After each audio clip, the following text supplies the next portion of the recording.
Hi, we are group 2.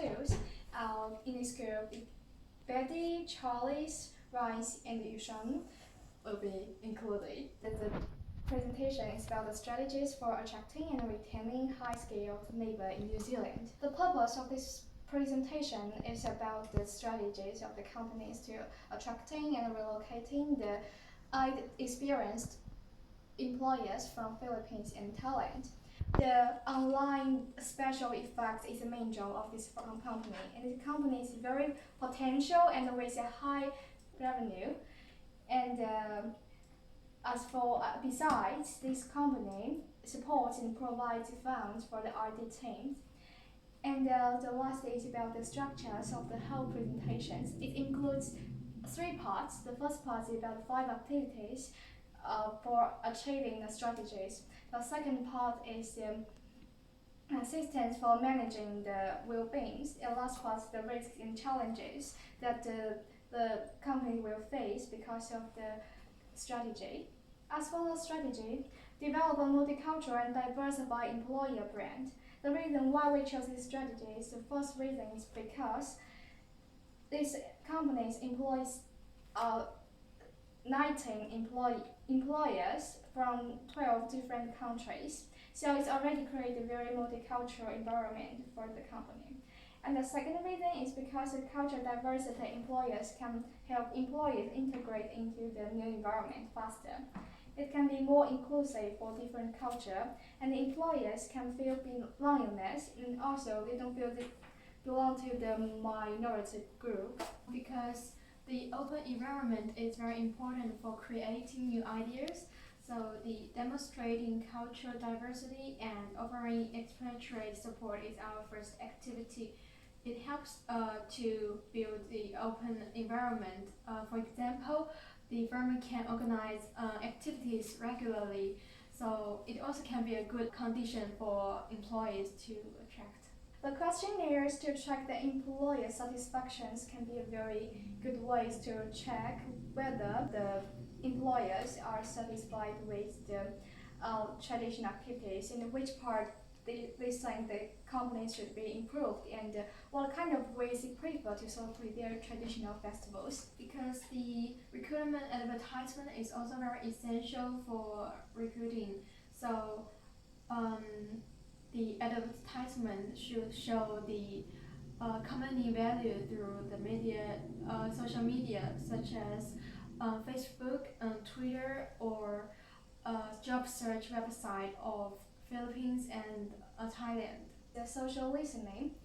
So the human resources managers can check the conversations of the people about the company's brand in the Facebook or Twitter to get the feedback about whether the clear advertisement shape or spread the employer brand of the company very well or not. Because both of these 2 countries are higher than the average index of avoidance uncertainty, so the firm should not let them worry about their settlement. So the firm can provide accommodation for them. The face-to-face interview between the managers and the new employers to check whether they are satisfied with the housing that the company is providing. Because the official language of Thailand is actually Thai, and also some of employees from Philippines also cannot speak English well, so firm will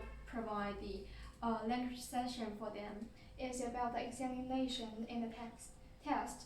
The managers can check their grades of the test for employers' language level and progress. Promoting diversity and incentive training would provide some professional insights and consideration which improve the inclusiveness and diversity, which also helps employees to cooperate with their colleagues, and it helps employees to apply beyond the interaction with each other.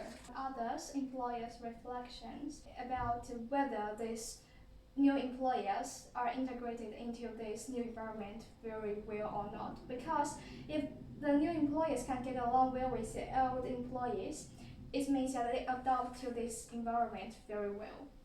An expat is someone who lives in a different location in which they were born and brought up. Therefore, an expat is what we can call the new Filipino and Thai workers. It is essential that these 8 workers' well-being is taken care of across the duration of the first 24 months of their stay. A holistic well-being framework will be used to reflect 6 dimensions including physical, financial, social and emotional, intellectual and spiritual, as well as key performance indicators to measure how effectively these dimensions can be achieved within the firm. In order for workers to perform to their best abilities in the workplace, they need to be healthy, and here we can see the importance of physical well-being. Face-to-face interviews with employees is a way to see what steps the employee is taking to make sure they maintain a healthy lifestyle. Employers can also measure given possible routes for their employees from where they are staying to their workplace, as walking to and from work is a cheap and easy way to keep up with exercise and therefore their physical well-being.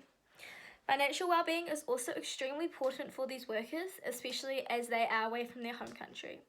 As financial stability is needed, these 8 new employees will be paid above New Zealand's living wage of $21.15. This way, they are able to support themselves in the new country fully. Employers can also use the key performance indicator here of showing their new employees the walking route to and from the workplace to save their income instead of spending it on public transport, for example. Another aspect of well-being is the social and emotional factors. Moving to a new country means these workers will have to leave their families and friends behind, which can negatively impact their social life and emotions. Immersing the workers in an environment alongside other New Zealanders will help the workers increase their social interaction with the workers of New Zealand.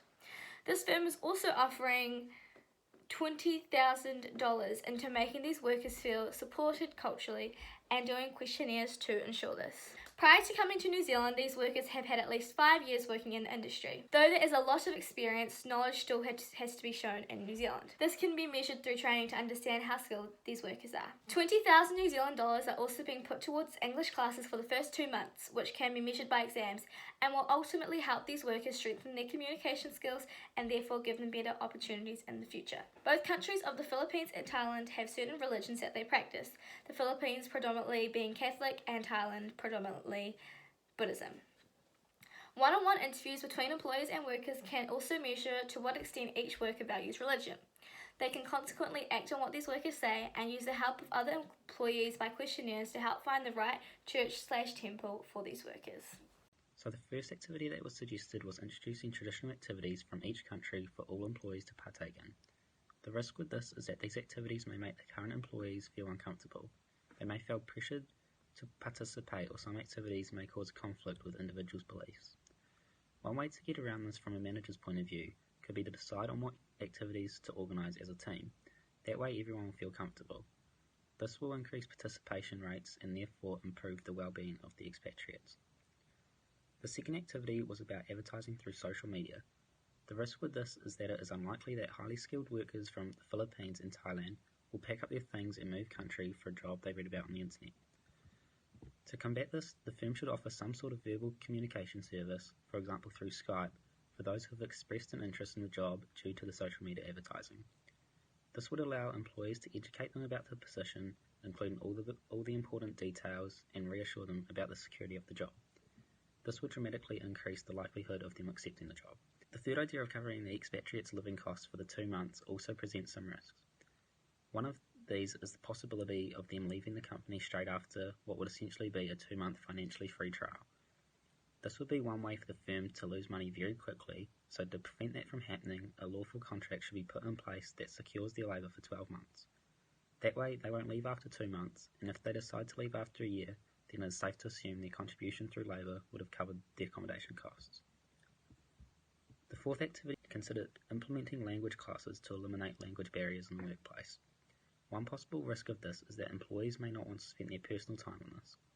To fix this issue, the firm could incorporate these classes into normal work hours to ensure high participation rates and eliminate language barriers at the same time. The fifth and final activity was to put sensitivity and diversity training in place to improve the well-being of the expatriates. A risk for this is that some colleagues may not take it seriously and not apply it to the work environment. To ensure this doesn't happen, the firm's management team can issue formal warnings to those who do not make a conscious effort.